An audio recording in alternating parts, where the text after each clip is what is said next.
Miest, kde sa na homosexuálne a lesbické páry nikto porčene nepozerá, je v Prahe viac ako dosť. Zábavné centrá, reštaurácie, bary a nočné kluby žijú až do ranných hodín aj uprostred týždňa.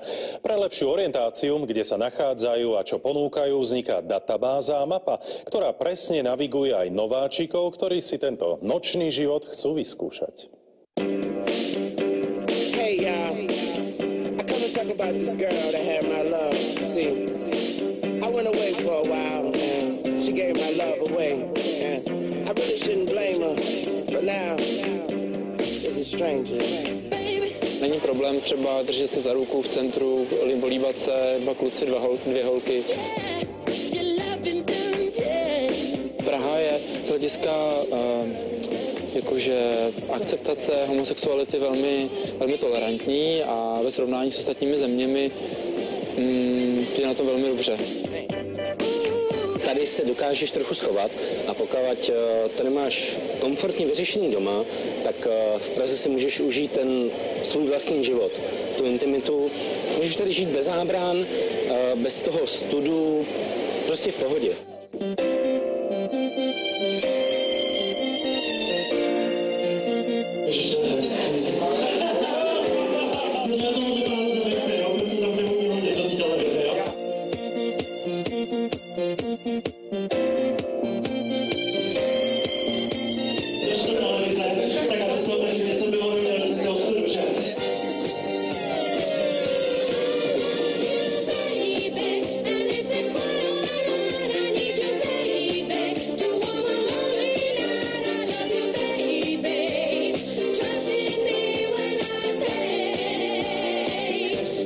Cudzinci, ktorí zavítajú do Prahy, majú k dispozícii mapy a sprievodcov, aby sa vedeli jednoznačne zorientovať v miestach, ktoré ich lákajú. A nie vždy sú to len historické pamiatky.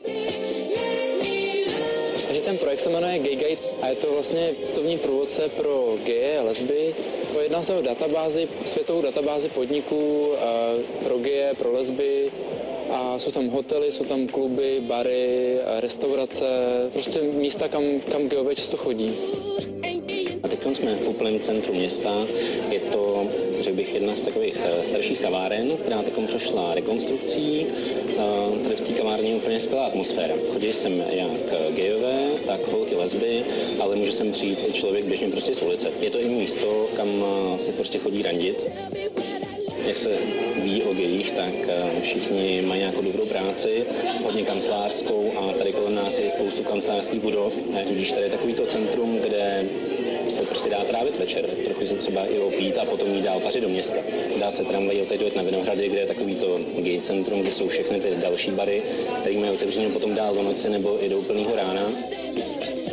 Tak nacházíme se v centru města a přes den je to taková kavárna, kde se potkávají ať už lesby nebo gejové. Můžou si tady sednout, odbít si nějakou práci nebo se potkat s kamarády. Večer se to malinko změní na bar a jinak fungujeme i jako infocentrum pro turisty, kde získají podrobnější informace o tom gay nebo o tom queer životě v Praze. Sem samozřejmě chodí cizinci. Jednak protože v hotelu většinou dostanou nějakého průvodce, jak mapu jako běžnou po památkách, tak dostanou většinou i gay mapu nebo prostě místa, kde jsou napsané bary a máš vždycky všechny označení, který je gay friendly. Tak ten projekt vzniknul hlavně kvůli tomu, že jsme si mysleli, že takováhle věc jako na trhu chybí. Mám hodně kamarádů, kteří tady jsou ze Slovenska, třeba i můj přítel ze Slovenska. Ve spoustě zemích je ještě téma homosexuality tabu. Tady v Praze, tím, že je tady hodně moc lidí, moc práce, je tady možnost takového inkognita.